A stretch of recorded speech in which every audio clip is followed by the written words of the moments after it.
basic stuff. If we imagine the growth medium as like a soup, the basal medium is like the basic ingredients to the soup, and then we have the supplements of the growth medium, and this is kind of like the fancy schmancy stuff, the more expensive ingredients, let's say, the ones that really do the magic in the process.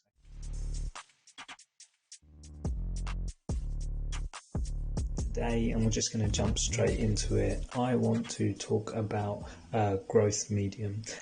So this is a term that you will probably come across quite often. So what I want to do in this episode is just delve into it a bit deeper, explain what it is, and what it's composed of. So let's jump into it. Starting off with some basics, I think the concept of what we're trying to do when looking at cultivated meat is essentially to replicate what is happening inside the body of an animal outside the body. So we're taking the cells of an animal and putting it under all of the conditions that it would usually go through when in an animal's body, to make it grow and turn into meat, essentially. So you would have heard probably of the term bioreactor. Bioreactor is a really key element of this process, but the growth medium is also another very key element to it, so it's separate from the bioreactor.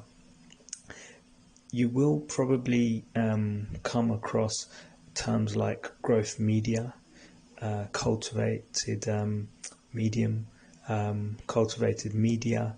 They're all the same thing, okay? So for the purpose of this episode, I'm just going to try and stick to consistently saying growth medium. I do have actually a tendency sometimes to use the term media as well, but essentially it's all the same thing, growth medium. So what is it? And what does it do? That's kind of what I want to cover first and foremost. So think of it as like a liquid broth, okay? The growth medium is what these cells are submerged in. It's the liquid that they're submerged in when in a bioreactor. The role of the growth medium is basically to feed the cells with everything that they need in order to do their kind of core function, which is kind of grow, to replicate, so proliferation, and also differentiate, so turn into different types of cells. So this broth is basically providing all of the nutrients and other elements to these cells to carry out this function. Okay, now in a traditional farming sense, like with a traditional animal, all of these elements that the animal is getting is either produced by the animal itself, is either gained from the animal's food, so through the crop that it's eating, or sometimes supplements are added by the farmers in order for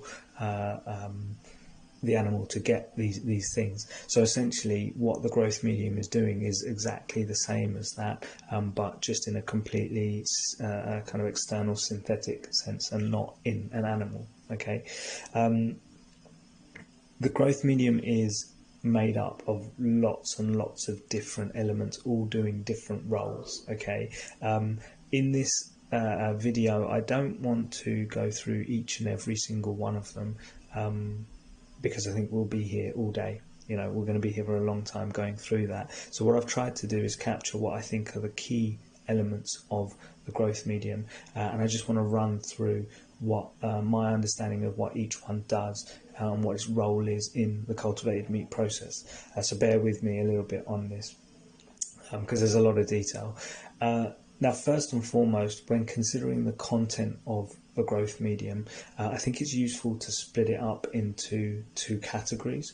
So firstly, we've got what I would refer to as the basal medium of ingredients. So this is like the basic stuff. If we imagine the growth medium as like a soup, the basal medium is like the basic ingredients to the soup, and then we have the supplements of the growth medium, and this is kind of like the fancy schmancy stuff, the more expensive ingredients, let's say, the ones that really do the magic in the process. Okay, so we're splitting it up into basal medium and supplements when looking at the content of the growth medium.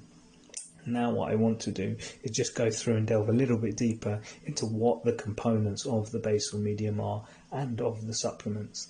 Now in order to do this, I found it useful to try and kind of think of this liquid as in a different kind of sense, and I came across this kind of idea of imagining the cell, the animal cell that we're cultivating, as a chef in like a kitchen of a restaurant trying to produce a meal. Okay, so bear with me on this, but I've found that it's quite useful to look at these things slightly differently, especially if you're like me and you don't come from a scientific background. Okay, so first, let's touch on the basal ingredients. So the first one that we have is sugars. So sugars are added to the growth medium, and if we look at our kind of chef cell analogy, imagine the sugars as being like an energy drink, or the coffee that the chef is drinking in order to have the energy to do the cooking, to make the food. And that's exactly what's happening with the sugars that are added to the cell culture. Basically, they're being provided with the energy they need to carry out those processes. Okay, the next one that we have, like key ingredient, let's say, is the amino acids. So again, using our kind of cooking analogy, let's imagine amino acids as being like the meat or vegetables that goes into a recipe. They're like the core ingredients, the core building blocks, and what's happening from a kind of cell cultivation process when these amino acids are included is that they are providing the basic structure and function for those cells to grow. Okay. Next one, this one's quite easy to remember, I think, which is salts. Okay, so the salts, when you're cooking, right, you're adding salts to provide like a kind of foundation of taste and seasoning to the meal, and kind of give it the right balance. And that is basically what the salts are doing when they're added to the growth medium. So specifically, they're controlling the amount of fluid that's going in and out of the cell. So you can also think of it as kind of like a bouncer outside of a club, checking who's coming in and who's coming out of the club. That's exactly what's happening with the cells. So that's another important thing or element that's going into that basal medium. Next one is vitamins. So I would imagine vitamins as like your kitchen utensils, your kitchen tools that the chef is using. Okay, so they're very specific tools to carry out specific tasks or help carry out specific tasks, and that's what the vitamins that are added into the growth medium are doing. So they're helping the actual animal cells to carry out the specific tasks that they need. So think of them as like little helpers. Okay, the last key element that I wanted to cover off in the kind of the group of basal medium is the buffering agent. Now, the buffering agent, imagine again going back to the restaurant analogy, you've got the head chef, okay? Sorry, not the head chef, the head waiter. And the head waiter is usually somebody that's really just checking to make sure the environment is conducive to the food being produced. So making sure that, the dishes are warm, they're all presented in the right way, and making things stable. And that is what the buffer agent does. Basically, what it's doing is making sure that there's a stable pH level within the growth medium, making sure, there's not too much fluctuation, and essentially ensuring that the environment for the cells which are submerged into this growth medium are optimal for the growth of the cells that we're trying to achieve. So that's the basic stuff covered. Let's now go into the supplement side of the growth medium. So this is where it gets a little bit more fancy. So the very first element I wanted to cover off is recombinant proteins. Now think of recombinant proteins as like the exotic ingredient that is being added to the growth medium. So things like rose water or turmeric or something like that, something that adds a little bit of spice and zest to a meal. Now that is kind of what I look at as what these recombinant proteins are doing in the growth medium. They're giving kind of specific triggers for certain activities to happen inside the cells, and it's kind of like more of a targeted approach for the cells to grow and proliferate and differentiate in the way that we actually want them to. The next element is kind of related because it's also a group of proteins. It's the growth factors. Okay, now growth factors, think of them as like a recipe card for the cells. And when I say a recipe card, think of, when you're cooking a meal, you're following the recipe. You've got very specific instructions to get a certain output of the cells, and that's what those growth factors are doing. They're basically instructing the cells and guiding them to carry out the function, of the exact function in the exact way that we want it to get the fat, the muscle cell, or whatever it is. Hormones are the next one. Now, they are quite similar to growth factors, I've found, but I've sort of looked at where the growth factor is kind of like the recipe card on how to make the meal. The hormones are kind of the presentation guidance on how to present the meal. And what they're doing from a kind of cell cultivation point of view is that they're coordinating the cells, each cell, coordinating kind of like how each cell talks to each other and how they form. So where growth factors are kind of specifically directing a specific cell, hormones are kind of looking at the whole mass of cells. So that's where you kind of come in back to the cooking analogy. You've got the recipe, how to cook each ingredient, and then the hormone is kind of like the presentation of everything, how it all glues together. And the last one I wanted to touch on is quite similar to this as well, which is the lipids. Now, lipids, think of those as something like breadcrumbs.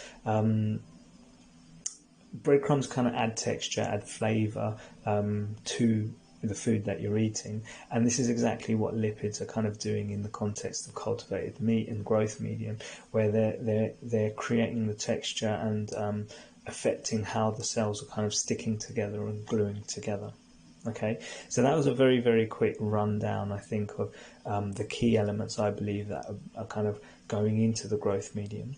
I'm sure that there were some terms and things that I said wrong, and you can see that there's a lot of overlapping kind of roles and responsibilities within each of these elements. But for me, I found it kind of quite useful to not just focus on the kind of cell cultivation process and look at another analogy to try and understand it.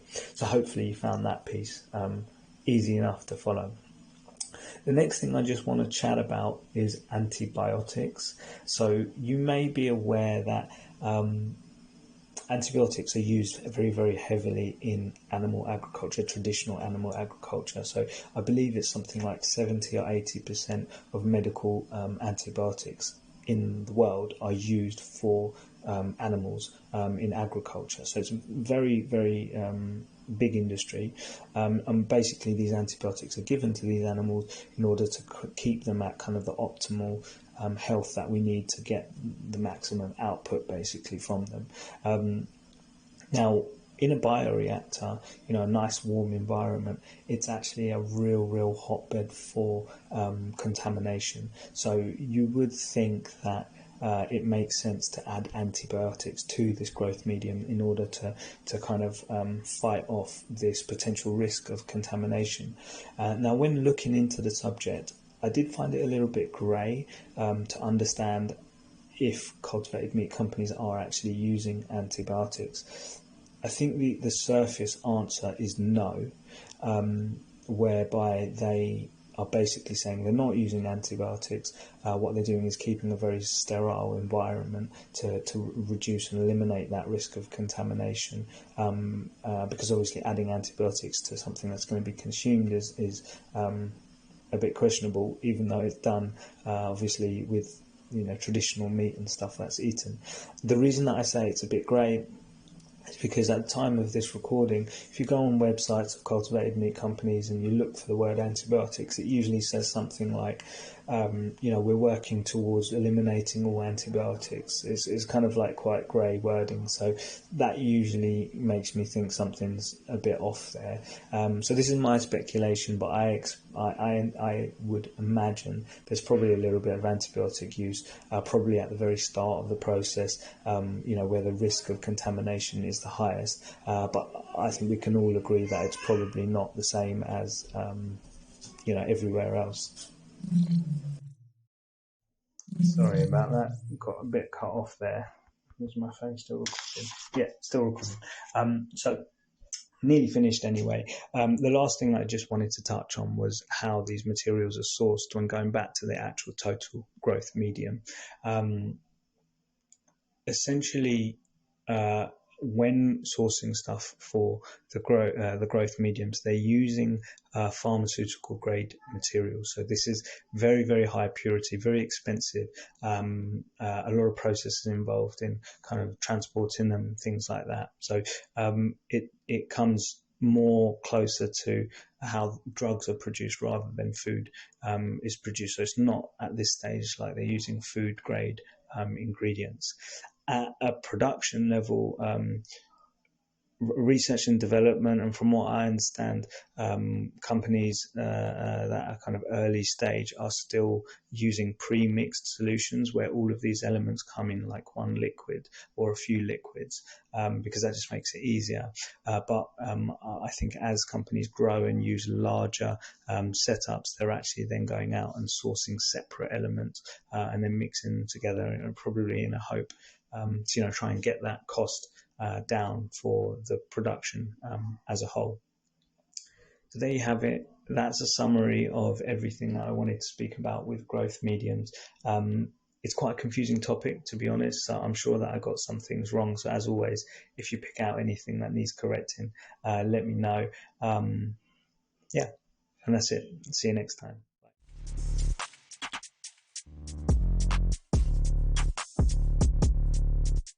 Bye.